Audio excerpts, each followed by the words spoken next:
মৰমৰ ছাত্ৰ ছাত্ৰীসকল, তোমালোক সকলোকে আমাৰ এই চেনেলটোলৈ পুনৰবাৰ স্বাগতম জনাইছোঁ।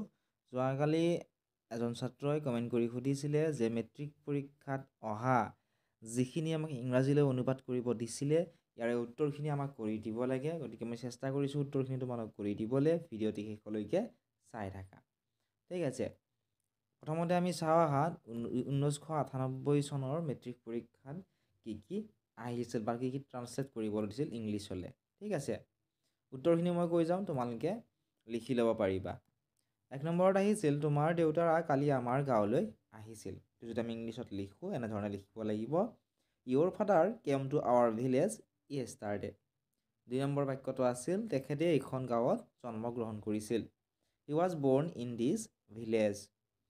3 নম্বৰ বাক্যটো আছিল তেখেত মোৰ দেউতাৰ বন্ধু। He is my father's friend. 4 নম্বৰটো আছিলে তোমালোক এতিয়া দিল্লীত থাকা নহয় জানো। ইংৰাজীত লিখিলে এনেধৰণে লিখিব লাগিব, you live in Delhi nowadays don't you. 5 নম্বৰটো আছিলে তুমি অসমীয়া লিখিব পাৰানে, can you write Assamese. 6 number বাক্যটো আহিছিল অহা বহাগ বিহুত আমাৰ গাঁৱলৈ আহিবা। Please come to our village during the next Bohag Bihu. 7 নম্বৰটো চোৱা, 7 নম্বৰ বাক্যটো আমাৰ গাঁৱত বিহু মঞ্চত পতা নহয়।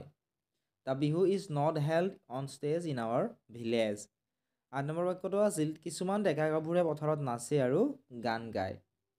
চাম youths sing and dance in the field. 9 number বাক্যটো আছিলে তুমি আহিলে এই বিহু নৃত্য উপভোগ কৰিব পাৰিবা। If you come you will be able to enjoy this Bihu dance. শেষৰ বাক্যটো আছিলে 10 নম্বৰটো তোমাক লগ পালে মই বৰ আনন্দ পাম। I shall be very glad to meet you. এইখিনি মই তোমালোক লিখিও দিছোঁ, তোমালোকে ইয়াৰ পৰা ধুনীয়াকৈ চাইও লিখি ল'ব পাৰিবা, ঠিক আছে। এনেধৰণে তোমালোকে এইখিনি লিখি ল'বা। আৰু PDF যদি লাগে তোমালোকে আমাৰ পেইড গ্ৰুপত জইন কৰি ল'বলৈ নাপাহৰিবা। আমাৰ ফ্ৰী গ্ৰুপো আছে, সকলোবোৰ লিংক তোমালোকে ডেছক্ৰিপশ্যনত পাবা, তাত ক্লিক কৰি জইন কৰি ল'বা। কিবা যদি সুধিবলগীয়া আছে হোৱাটছআপ নাম্বাৰ দিয়া আছে, হোৱাটছআপতো মেছেজ কৰি সুধিব পাৰিবা। এবাৰ চাওঁ আহা আমি 1999 চনৰ মেট্ৰিক পৰীক্ষাত কি কি আহিছিল আৰু উত্তৰখিনিও কৈ দিবলৈ মই চেষ্টা কৰিম, ঠিক আছে। 1 নম্বৰটো চোৱা তোমাৰ চিঠিখন কালি পালোঁ। ইংৰাজীত লিখিলে কি হ'ব, I received your letter yesterday. 2 number বাক্যটো চোৱা এইমাত্ৰ তোমালৈ এখন চিঠি লিখিছোঁ। I have just written a letter to you. 3 number বাক্য তুমি চিঠি লিখি ভাল পোৱা নহয়নে বাৰু। You like writing letters don't U.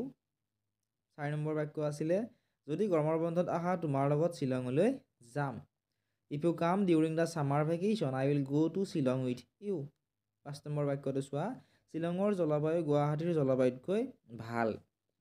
The climate of Shillong is better than that of Guwahati, ঠিক আছে। আগতে 10টাকৈ এনেকুৱা ধৰণে দিছিলে।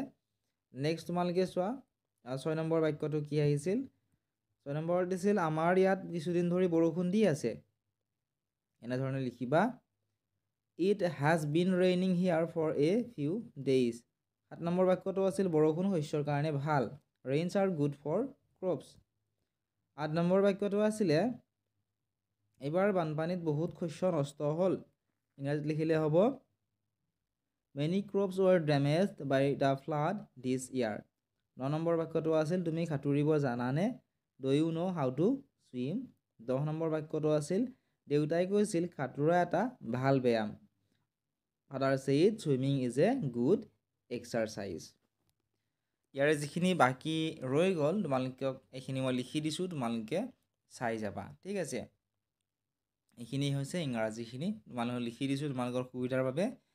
আৰু আমাৰ হোৱাটছআপ চেনেলতো এইখিনি দি থোৱা আছে, তাৰ পৰা তোমালোকে চাই লিখি ল'ব পাৰিবা। নেক্সট হোৱা 2000 চনত কি কি আহিছিল। 2000 চনত এই 10টা বাক্য আহিছিলে, ঠিক আছে। এই 10টা বাক্যৰ উত্তৰখিনি মই তোমালোকক তলত লিখি দিছোঁ, তোমালোকে ইয়াৰ পৰা চাই ধুনীয়াকৈ লিখি ল'ব পাৰিবা। এনেকুৱা ধৰণৰ বাক্য প্ৰত্যেকবাৰে পৰীক্ষাত লিখিবলৈ দিয়ে। 2001 চনত এইখিনি আহিছিলে এইখিনি, গতিকে গোটেইখিনি আনচাৰ মই তোমালোকক কৰি দিছোঁ, তোমালোকে চাই যোৱা। এইখিনি মই ইংলিছতো লিখি দিছোঁ যাতে তোমালোকৰ সুবিধা হয়। বা তোমালোকে অলপমান আভাস পোৱা যে পৰীক্ষাত কেনেকুৱা ধৰণৰে আহে 2002 চনত চোৱা 2002 চনতো 10টা বাক্য আহিছিল 1 নম্বৰ আছিল মামুৱে পুৱাই উঠে 2 নম্বৰ আছিল ল'ৰাবিলাকে সাঁতুৰি আছে এনেকুৱা ধৰণে বাক্যবিলাক দিয়া থাকে ঠিক আছে বহুত বেছি টান বাক্য নহয় আৰু বহুত বেছি সহজো নিদিয়ে যিসকল অসমিছ মিডিয়ামৰ ষ্টুডেণ্ট আছে তেওঁলোকে নিশ্চয় অলপ টান পোৱা নেক্সট চোৱা 2003 চনত কি আহিছিল 1 নম্বৰত আহিছিল মই এতিয়া স্কুললৈ যাম 2 নম্বৰত আহিছিল আমাৰ স্কুল 9 বজাত বহে ইংৰাজীত লিখিলে এনেকুৱা ধৰণে লিখিবা I shall go to school now our school start at 9 o'clock এনেকুৱা ধৰণে তোমালোকে লিখিবা 2004 চনত এইকেইটা বাক্য আহিছিল এইকেইটা তোমালোকক লিখিব দিছিলে গতিকে এইখিনি তোমালোকক মই লিখি দিছোঁ এনেকুৱা ধৰণে চাই লিখি ল'বা আৰু তোমাৰ বন্ধু বান্ধৱীসকলৰ লগতো ভিডিঅ'টো শ্বেয়াৰ কৰি দিবলৈ নাপাহৰিবা যিসকল ছাত্ৰ ছাত্ৰী চেনেলটো ছাবস্ক্ৰাইব কৰা নাই ছাবস্ক্ৰাইব কৰি দিবা আৰু বাকীখিনি তোমালোকে ধুনীয়াকৈ চাই এনেকুৱা ধৰণে লিখি লোৱা